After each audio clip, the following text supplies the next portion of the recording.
Welcome to Short Course, episode 115 for November 3rd, 2023. I'm your host, Ben Barry. The day after I recorded the last episode, the day that it came out, was the day, as happens every month, that the minutes from the latest USPSA Board of Directors meeting dropped. So the meetings, they used to happen on Tuesdays, now they happen on Mondays, but the schedule, for whatever reason, is the minutes get approved and released Friday, typically sometime afternoon, which in one way is kind of inconvenient. There's been one episode of this podcast so far that I've just scrapped and re-recorded because the minutes came out and sort of superseded what I had talked about. In this case, I think it's probably good that it's been a week since I read the minutes and had a minute to process it, and just generally had a minute for the USPSA community in general to process it, because what they contained might be the most difficult to believe thing yet in this entire crazy board of directors saga. Harder to believe, honestly, way harder to believe than the idea that the board would just get sick of Ben Steger and kick him out just for being a meanie on the internet. That's actually kind of plausible. It's dumb and it's a bad idea, but it's plausible. The thing that I and a lot of people, I don't think anybody saw coming, was the board voting to polygraph itself to catch the leaker. Now, let's back up. What is being leaked and by whom? First of all, the meetings of the USPSA Board of Directors are explicitly closed to everyone except those allowed under a non-existent board guest policy. So up until the bylaws rewrite in early 2022, there was a policy under which you could apply to join the meeting, and the bylaws actually had a provision where any member of the board could bring up for a vote inviting a guest. So at the meeting itself, you could have a motion to include someone as a guest. As long as they got a certain number of votes, they were allowed to join. That is all gone. In the 2022 bylaws changes, one of the things that they did is they made it very clear that the meetings are not for anyone but basically whoever the board decides to invite. And again, the bylaws mention a policy, a guest policy, but when I inquired of Ted about this policy, I was pointed to, as I mentioned before, the in-person board guest policy, which does not apply because these aren't in-person board meetings.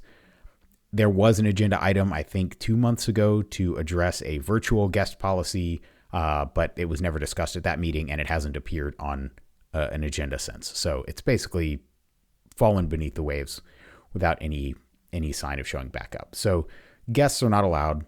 The board meetings are not recorded. They're not live streamed. They are the bylaws require that everything, even outside of executive session, that is discussed in a board meeting be kept confidential until such time as the minutes are released. But the bylaws say once the minutes are released, members of the board are allowed to discuss things that were not in executive session. But there are no recordings. There are all the minutes are all that is taken, and in most cases they're fairly sparse. So, for example, there was an agenda item at this most recent board meeting that just said outside counsel, and it was put on the agenda by Bruce Wells. The item in the minutes that resulted from this agenda item just says outside counsel, exactly the same as what was on the agenda. There is no documentation, no record of what was discussed, what the topic was, what issues were even being raised, nothing. It is literally one bullet point that says outside counsel. And it's not even really clear how long was spent on this one topic, because there are not great timestamps before or after this one item in the minutes. But that's just an example. So something gets put on the agenda. Sometimes it could be a discussion of up to half an hour, who knows? And it gets a bullet item that is basically identical to what was on the agenda. So for all practical purposes, the minutes are useless for topics like that where no detail is included. So the board meetings are closed. There's no live streaming, no recordings, but practical shooting insights the now banned member, claims that he is able to listen in on the board meetings. Nobody knows how. He has some information. He'll release posts on his Instagram page saying that he has information from a board source that so far, when later disclosures have come out, have proven them to be basically correct. In some cases, it's things about the cost of various nationals broken down in a way that we don't get in either of the common financial documents that are published, the Form 990, or the actual financials that are put out by the organization's accountant. So he'll sometimes have information that's broken down as to exactly, for example, how much money each nationals brought in and how much it cost, that sort of thing.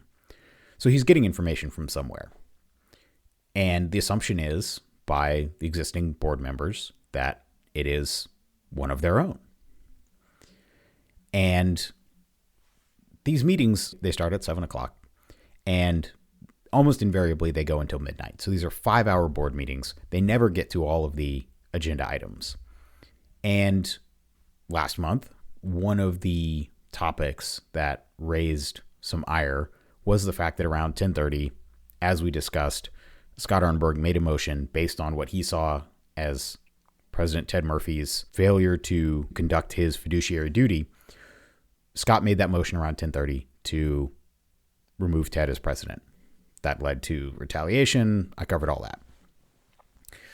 At this meeting, after a bunch of other things had been discussed, around 11:00, a topic was brought up. Well, they went into executive session to address a topic that was not on the agenda. Around 11:30, they exit executive session. And from what I have heard, there was an attempt to make a motion. And in the previous meeting, Scott's motion to remove Ted was ruled out of order because it was not on the agenda. Now, as I covered in that episode about retaliation, the motion was ruled out of order because Scott's motion wasn't on the agenda, but then immediately after, a motion to remove Scott as chair of the Finance Committee was allowed, was deemed in order, was voted on, and was approved. So that second motion was not any more on the agenda than the first, but the second was allowed to be voted on. So this is already immediately, as soon as the precedent was set, it was proven to be a double standard. So we know that it's not rigorously stuck to. But in this case, someone required that the motion that was being made be added to the agenda. So we're now 4.5 hours into this meeting, and a motion is made to amend the agenda to be able to vote on something that they've already spent half an hour discussing in executive session. And the thing that they want to vote on is whether to require every member of the board to take a polygraph test to try and figure out who this leaker is. So to quote from the minutes, so the motion was made at 11:00 at night, 4 hours into this board meeting. Motion by Bruce Wells, seconded by Area 2 Layton to enter executive session. 27 minutes later, motion by Bruce Wells, seconded by Layton to exit executive session. And then motion to add polygraph testing to the agenda. Motion by Area 6 Bruce Wells, seconded by Area 4 Mel Rodero. And that motion to add it to the agenda got 7 votes in favor, 1 against, 1 abstention, basically 7-2 vote. And then immediately after that, the vote, which, to quote from the minutes, motion to require all board members to take a polygraph test by January 1st, 2024, as a part of the investigation into the leak of confidential board information. Any board member refusing to take the test would be subject to removal under 7.7. Motion by Area 6 Bruce Wells, seconded by Area 4 Mel Rodero. And this passed with 6 yeses, 2 against, Area 3 Scott and Area 7 Frank being the noes, and the president abstained, which is, basically, he can just, he's always the last one to vote, so he can just decide to abstain to not have his name as a yes, but the motion was going to pass either way, so it was sort of irrelevant. He just decided, rather than voting no and taking a stand against this, he abstained and, I guess, stayed out of it. So a few points on this based on the discussion that I've seen online about this. First off, there has been the sort of knee-jerk reaction was people talking about laws around polygraphing employees and whether, I mean, the first thing is you might think to yourself, like, polygraphing, that's not science. That's not a rigorously accepted thing. It is a test that in some cases can be used as circumstantial evidence, but yes, by no means is it a comprehensive, conclusive, proof positive test that someone is lying or that someone's telling the truth. People have learned to fool polygraph detect. Yes, everything that you're thinking of when you hear that, yes, that's all true. But additionally, there are laws against making employees take polygraphs. Now, in this case, it's relevant, and I've seen a lot of discussion about this whole employee polygraph thing. It's relevant that the president is the only person who is actually an employee of USPSA. The other directors are not employees and therefore would not really be covered by those laws. The second point that's worth making, because I've also seen some people talking about me having to take this test, the way it is written, it is a requirement that all the board members take a polygraph test by January 1st, 2024, which is the date that my term as Area 6 will start. So the way this motion is worded, it doesn't look like it will affect me, so I will not have to take a polygraph test. However, people have asked me, would I? And the answer is, of course, and unequivocally no. This is obviously a witch hunt. The question has also come up, would I vote? So assuming that one of these 7-7 votes is brought up after the January 1st deadline, once I am on the board and can have a vote, once the deadline has passed and someone has refused to take the test, would I vote in favor or against? And categorically, a refusal to take a polygraph test is evidence of nothing. It is like trying to say that someone should be convicted because they invoke the Fifth Amendment. That their inaction is not proof positive of any action. The fact that they have declined to do anything, declined to do your job for you. If you want to prove something, you have to prove it. So anybody who declines to take this test has done nothing wrong, in my view, and their refusal to participate in this witch hunt indicates nothing whatsoever about whether or not they are or are not part of the problem. All it indicates is that they are someone of principles who will not participate in foolishness like this. So no, I will not. I will vote on a 7-7 vote where evidence is presented. Somebody has done X, Y, or Z. But if all the evidence they have is an unwillingness to participate in the circus, no, that's not evidence of anything except having principles. My read on it is that there's no actual real plan in the 2 months that are remaining between now and January 1st with Thanksgiving and Christmas to actually somehow, I don't know if they have a particular polygraph examiner that they're going to fly to 9 different people across the country and make them take the polygraph test, if he's going to bring his little suitcase and his whole system and like set it up in their living room or something. My read on this is that this is a feint. This is an attempt to get people to go on record against this and basically be able to infer guilt by their no votes, which is exactly what is trying to be done against Scott and Frank. But this is obviously a witch hunt. This is an attempt not to actually make people take the polygraph test, but to see who stands up on principle and says this is wrong and should not be done, and then basically point to that person and say, well, they must be the leaker because they stand on principle. The reason that it's obviously a smokescreen is that 7.7, the bylaw that is mentioned in the motion saying any board member refusing to take the test would be subject to removal under 7.7. 7.7 explicitly says that a board member can be removed with or without cause. So there's no need to go through this charade of generating justification.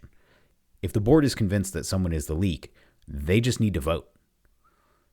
So this idea that you need the polygraph to provide the evidence for a 7-7 vote, or that the 7-7 is somehow the enforcement mechanism, it doesn't add up.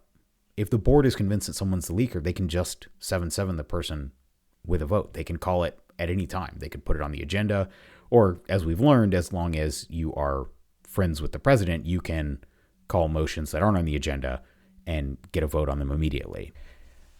Meanwhile, the simple answer to how to stop the leaks is not to go on a witch hunt and try and use pseudoscientific methods out of a spy movie, which that's the only explanation I can come up with, is these guys think they are in some kind of spy movie.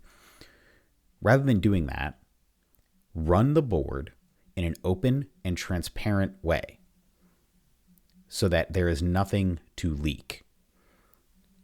The idea that the board has to maintain this high level of secrecy to do what they need to do is just preposterous. Yes, there are limited things that need to be discussed in executive session, things that have to do with ongoing contractual agreements, things where information does need to be kept private, ongoing litigation. Yes, stuff like that.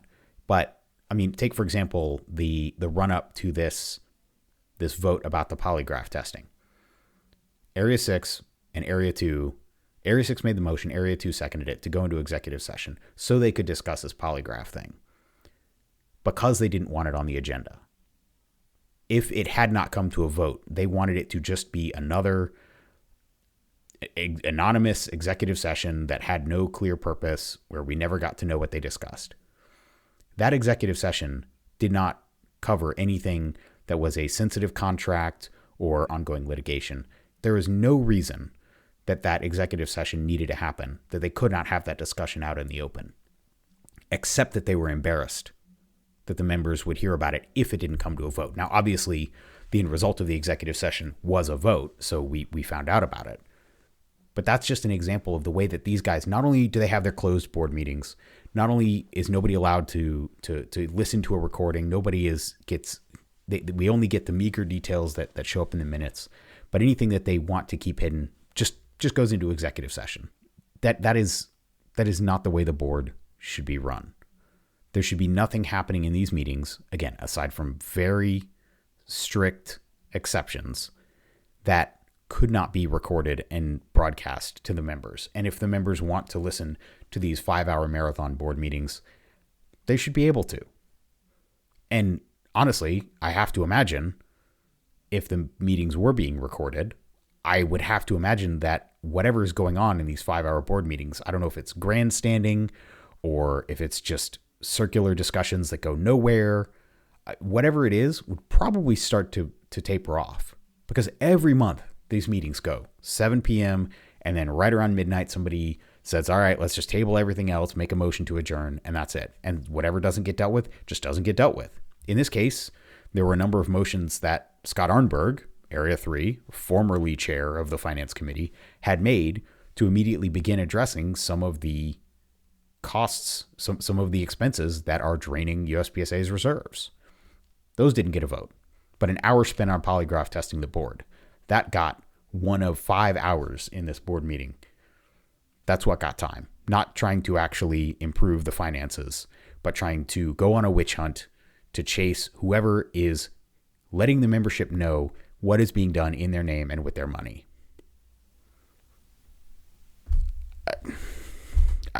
I don't know what to say. I genuinely don't. I mean, this is, like I said, of all the things that have happened in the last few years, all the bad decisions the board has made, starting with, I mean, I think where things really tipped over was the Cameo Nationals fiasco, where the board had scheduled a USPSA Nationals, a 4-division USPSA Nationals, where basically, I mean, every division either would be loading magazines to more than 15 or have magazines that held more than 15. I mean, all my production mags hold more than 15.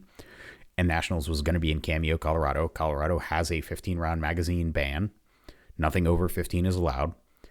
And people decided they didn't want to risk being a criminal to go shoot a Nationals. And when that happened, they had to eat crow and reschedule the Nationals. And instead of being 1 4-day Nationals, they broke it up into 2 smaller 3-day Nationals, which, you know, took a match that maybe would have lost $100,000 and made it into a match that all told lost $300,000 combined. And that's when the witch hunting really started, I think. And since then, I mean, that's when, after that, you know, banning Ben Steger and just everything that's happened. I mean, just one thing after another. But wow. this is like something out of a cartoon. It's like something out of a movie where, or you know what it is? It's really like a bad reality TV show, right? Oh, the boss comes into the shop and he's not sure who's been back talking to him, so he decides to bring in a guy and polygraph all the employees and see who squeals. I mean, it literally feels like that. And again, what are the logistics? What is the cost going to be to fly some polygraph guy around and conduct 9 exams in 2 months? Is it even going to happen? Is there any plan to do that? I don't know. It's just the whole thing is beyond half-baked. Yeah, I mean, I don't really know what else to say about it. It is bizarre. It is a witch hunt. It is the fact that this is what the board is focused on. I genuinely do not think they understand how ridiculous this makes them look. I mean, if I told you I was a part of any kind of organization, I was a part of some homeowners association or some sporting league, some pickleball league, where the board of directors had voted 6-2, 7, well, yeah, 1 abstention, call it 6-2, to subject each other to polygraph testing, you would think I was joking. And if I told you this was in hour 4 of a 5-hour board meeting, you would wonder how incredibly dysfunctional this organization would have to be that every month their board meetings take 5 hours and they still don't get to everything on the agenda. I don't know what else to say. I'm just repeating myself at this point. It is beyond belief. It is patently absurd. The way the motion is written, it will not directly affect me. If they ask me to take a polygraph, I will tell them no. On principle, it is not how adults function. I literally cannot believe that 6 people voted yes and thought the solution to our problems is some CIA spy movie nonsense. It's just beyond belief. Yeah. That wraps up this episode of Short Course. If you want to get in touch with me, my email is ben@berryshooting.com. Talk to you next time.